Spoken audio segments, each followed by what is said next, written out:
Ang mga batang katulad ko po, kung titignan mo sa history ng Pilipinas, wala dapat sa politika. Wala akong pamilya, wala akong makinarya. Pero napatanong po ako kung ganito parati ang sistema ng politika, kailan magkakaroon ng pagkakataon ng ordinaryong Pilipino pwedeng tumakbo, pwedeng hindi magmano sa padrino para makapagsilbi sa ibang tao.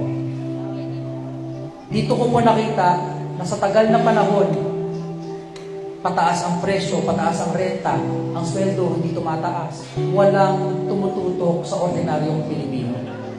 And nakita ko po ito na panahon na dapat mag-try naman tayo ng ordinaryong Pilipino ang ilagay sa pwesto. Kasi ang ordinaryong Pilipino, yun ang nakakaramdam sa araw-araw na problema. Yun ang nag-iisip kung saan kami pupunta bukas. Yun ang sumasakit ang ulo na naghahanap ng paraan para makapagtapos ang kanyang mga anak. Ito po sana kami sa Wantahanan. Wala man po kaming makinarya, totoong tao po kami, mahihilan niyo po kami, malalapitan niyo po kami, at pinaka-importante sa lahat, umaharap kami sa tao. Yan po sana ang hiling namin, nabigyan niyo kami ng pagkakataon upang mararamdaman ninyo kung paano magserbisyo ang hindi politiko o negosyante, kundi isang bata na may pangarap sa kanyang bansa at isang bata na wala dapat sa politika, pero nabigyan ng pagkakataon upang ipakita na kaya pa magbago ang Pilipinas.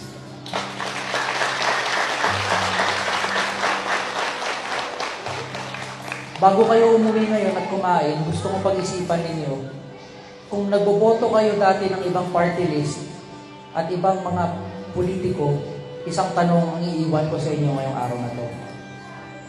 Kung sila ang binoto natin, para saan nagbago ang Pilipinas?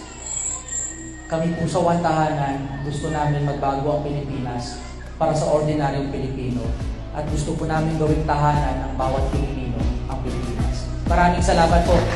Magandang hapon po.